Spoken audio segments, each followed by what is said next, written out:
So Jesus said we wouldn't know the day or the hour. We're just told the day's right there. We are told exactly the timeline right there. So if you're alive during the tribulation, there is no imminency whatsoever. When you see the abomination of desolation, the entire world is going to see it all at the same time. According to Revelation 11, they're going to see the two witnesses get killed. They're going to see everything the Antichrist is doing. If you see it, you could literally take your calendar out and say, Jesus is coming right here.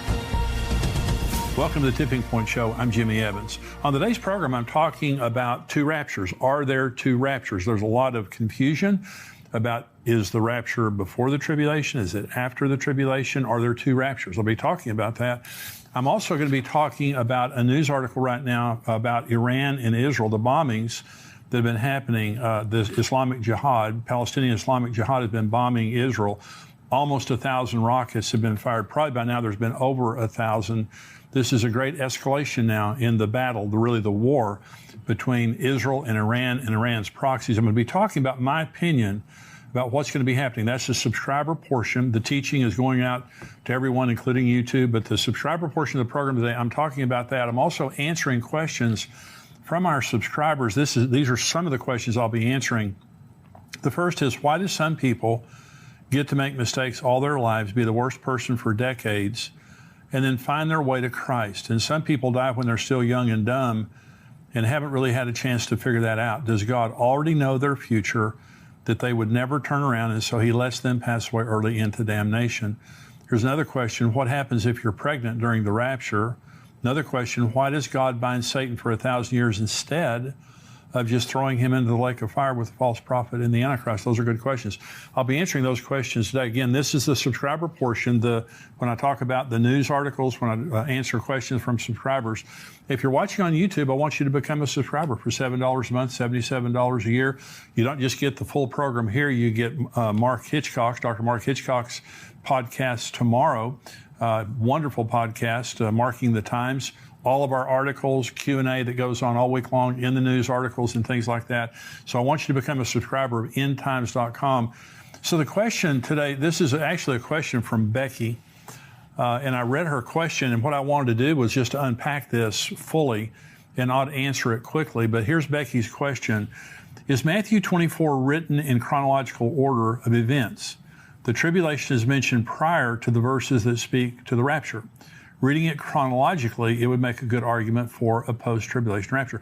And Becky, I'm so glad that you asked that question, because this is something I needed to patiently talk about for a long time, and that's why I'm so glad you asked that question, so I can talk about this today. A lot of people get very confused related to Matthew 24. Matthew 24 should help people, but really it confuses people. It confused me too for years, because it does talk very specifically about a post-tribulation rapture, a very graphic description of a post-tribulation rapture. Okay, so Becky's question begins with, is Matthew 24 written in chronological order? The first part of it is, the second part of it is not. Okay, so let me answer it this way. So let's go to the first part of Matthew chapter 24, and Jesus is being asked, what's going to happen at the end times? And he answers chronologically, okay, to a certain point.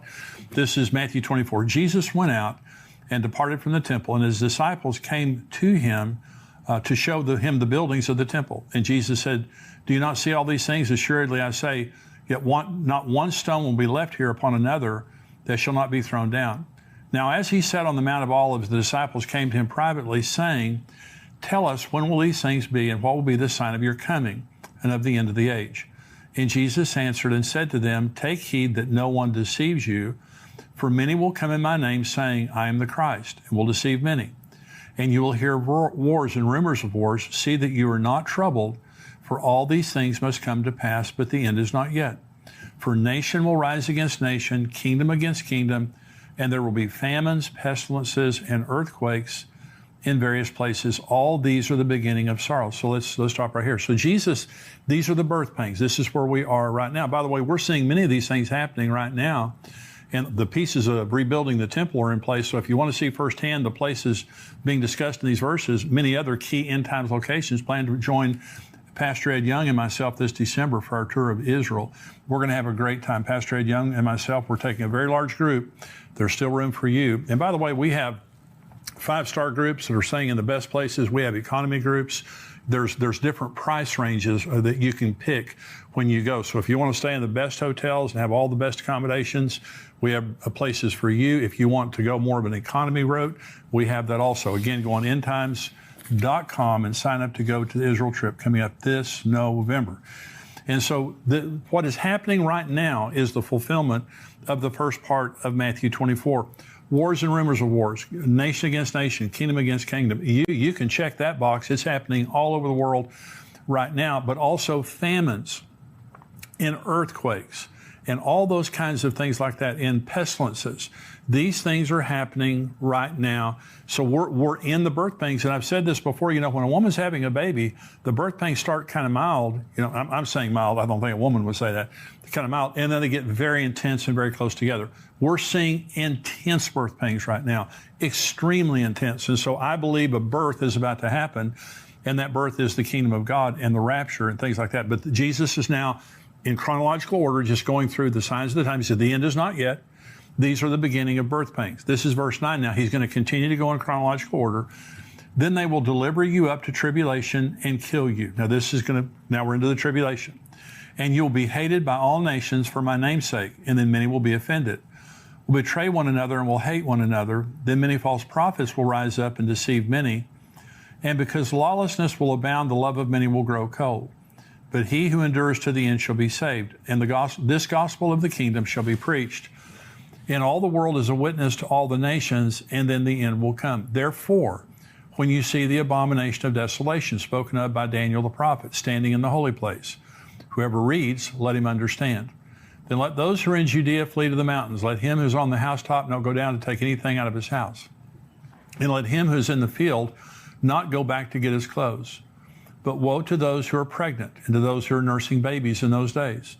And pray that your flight may not be in winter or on the Sabbath. For then there will be great tribulation, such as not been since the beginning of the world until this time, no, nor ever shall be. And unless those days were shortened, no flesh would be saved. But for the elect's sake, those days will be shortened. Then if anyone says to you, look, here's the Christ, or there, do not believe it. For false Christ and false prophets will rise up and show great signs and wonders to deceive, if possible, even the elect. See, I have told you beforehand. Therefore, if they say to you, look, he is in the desert, do not go out. Or look, he is in the inner rooms, do not believe it. For as the lightning comes from the east and flashes to the west, so also will be the coming of the Son of Man. For wherever the carcass is, there the eagles will be gathered together. And this is where he talks about the rapture. Immediately after the tribulation of those days, the sun will be darkened, the moon will not give its light, the stars will fall from heaven, and the powers of the heaven will be shaken. Then the sign of the Son of Man will appear in heaven. Then all the tribes of the earth will mourn, and they will see the Son of Man coming on the clouds of heaven with power and great glory. And he will send his angels with a great sound of a trumpet, and they will gather together his elect from the four winds, from one end of heaven to the other. Okay, so let's stop right here. Now, this is all chronological, and he goes right to the end of the tribulation. And Jesus says, graphically, immediately after the tribulation of those days. And he says, the sun will be darkened, the moon will not give its light, the stars of the heaven will not shine, and the powers of the heavens will be shaken. So he's describing a very, very terrible time. And he says, unless those days have been shortened, no flesh would have survived. So let me first of all begin, because in the last program, I was talking about the case for a pre-tribulation rapture, okay, which I hope I made clearly. There is a post-tribulation rapture. Jesus says immediately after the tribulation of those days. There's no doubt about the fact that he's talking about at the end of the tribulation, there's going to be a gathering of the living and the dead people who accepted Christ after the first rapture and during the tribulation. So after these verses, okay, after verse 31, Jesus changes timelines here, okay? He's not on the same timeline. Jesus is now talking about preparing for a pre-tribulation rapture, and I'll prove this to you. Now, this is verse 32. Learn this parable from the fig tree. Now, he's changing. This is different. He's no longer talking about the tribulation. Learn this parable from the fig tree. When its branch has already become tender and puts forth leaves, you know that summer is near. So you also, when you see all these things, know that it is near at the doors. Assuredly, I say to you, this generation will by no means pass away till all these things take place. Heaven and earth will pass away, but my words will by no means pass away. But of that day and hour, no one knows, not even the angels of heaven, but my Father only. But as the days of Noah were, now listen to this, because this is very different from the end of the tribulation. As the days of Noah were, so also will be the coming of the Son of Man. For as in the days before the flood, they were eating and drinking, marrying and giving in marriage until the day that Noah entered the ark, and did not know until the flood came and took them all away. So also will the coming of the Son of Man be. 2 men will be in the field, one will be taken, the other left. 2 women will be grinding at the mill, one will be taken, the other left. Watch therefore, starts talking about, look at the signs of the times and be ready when I come, because my coming will be like in the days of Noah. They were buying, selling, marrying, giving in marriage, business as usual. There is no business as usual at the end of the tribulation. Okay, there's a stark contrast. Listen to this verse. This is where Jesus talked about the tribulation. Immediately after the tribulation of those days, the sun will be darkened, the moon will not give its light, the stars will fall from heaven, and the powers of the heaven will shake it. Listen to these words now. As the days of Noah were, so also will the coming of the Son of Man be. For as in the days of Noah, or as in the days before the flood, they were eating, drinking, marrying, giving in marriage until the day Noah entered the ark. They did not know until the flood came and took them all away. So also will be the coming of the Son of Man. One of the most important doctrines concerning the rapture is imminency. Now, Jesus can come. I believe that some year Jesus is going to come during the Feast of Trumpets. I've talked about that before on the program, which happens in the fall of the year. Next year, it will be during our conference that the Feast of Trumpets happens. But it could happen anytime. Jesus can come anytime he wants to. But imminency is a very important doctrine. But you have to understand that when the abomination of desolation takes place, Jesus said, because some people would say there is no pre-tribulation rapture. The rapture happens at the end of the tribulation. You can actually count. Jesus said you won't know the day or the hour. You can actually count the days from the abomination of desolation till the second coming of Jesus. Let me show you in Scripture. Daniel 9:27 says this. This is Gabriel talking to Daniel. He shall confirm a covenant. The Antichrist shall confirm a covenant with many, Israel, for 1 week, for 7 years. But in the middle of the week, he shall bring an end to sacrifice and offering, and on the wing of abomination shall be one who makes desolate, even until the consummation which is determined is poured out on the desolate. Okay, there's going to be a 7-year covenant. The Antichrist is going to show up. The tribulation begins when the Antichrist confirms a covenant with Israel for 7 years. In the middle of the 7 years, what it just said in Daniel 9, the abomination of desolation takes place. Okay, so right in the very middle. Okay, this is Daniel chapter 12. Then I, Daniel, looked, and there stood 2 others, one on this riverbank and one on the other riverbank. And one said to the other man clothed in linen, who was above the waters of the river, how long shall the fulfillment of these wonders be? Then I heard the man clothed in linen, who is above the waters of the river, when he held up his right hand and his left hand to heaven, and swore by him who lives forever, that it shall be for a time, times, and half a time, and when the power of the holy people has been completely shattered, all these things shall be finished. Although I heard, I did not understand. Then I said, my Lord, what shall be the end of these things? And he said, go your way, Daniel, for the words are closed up and sealed till the time of the end. Many shall be purified, made white, and refined. But the wicked shall do wickedly, and none of the wicked shall understand, but the wise shall understand. And from the time that the daily sacrifice is taken away, and the abomination of desolation is set up, there shall be 1,290 days. Blessed is he who waits and comes to the 1,335 days. Now, there are 3 periods of time being talked about here in Daniel 12. They're very important.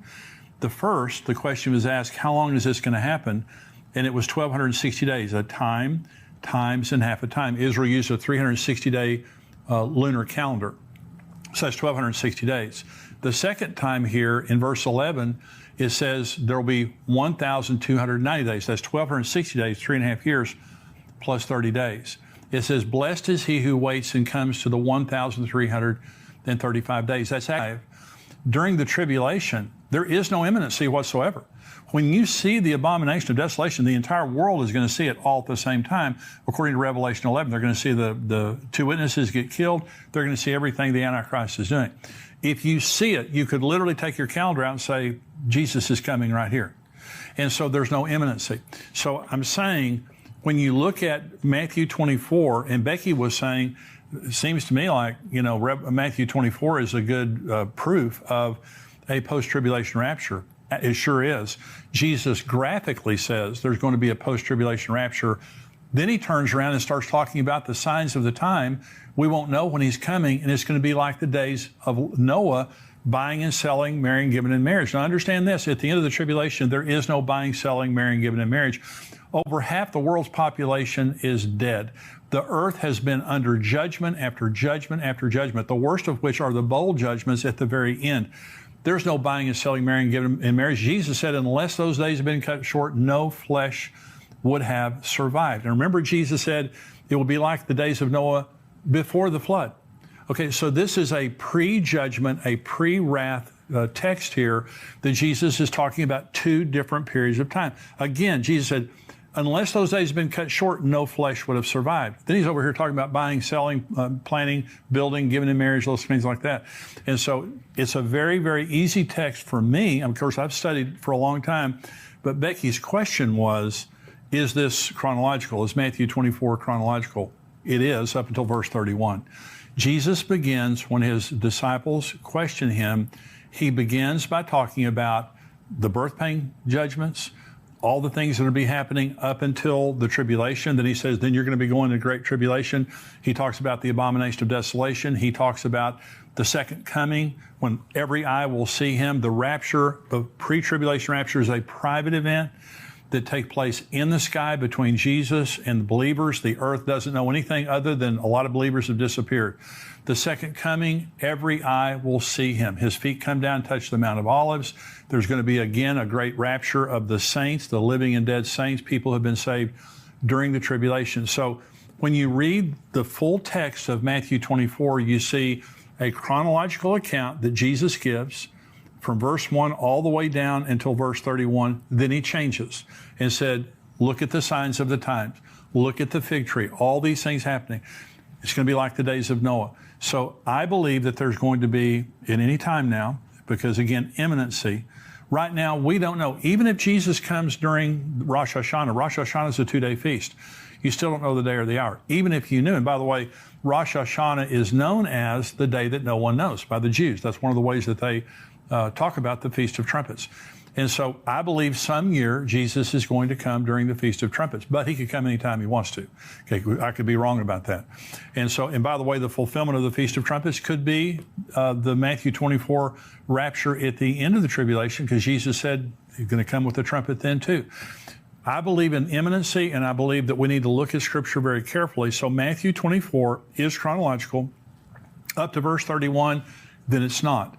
Jesus goes back to before the rapture of the church, a pre-tribulation rapture that he graphically describes there. And so that's what I believe. There are two raptures, one before. So if you're confused and you think you have to choose either a pre-tribulation rapture or a post-tribulation rapture, you don't have to choose. There's two of them. Why is there two? Because there's two groups going. There's the church today. I'm a part of the church. If you're a believer in Christ, you're a part of the church. Okay. When the rapture comes, we're all going to be gone from here.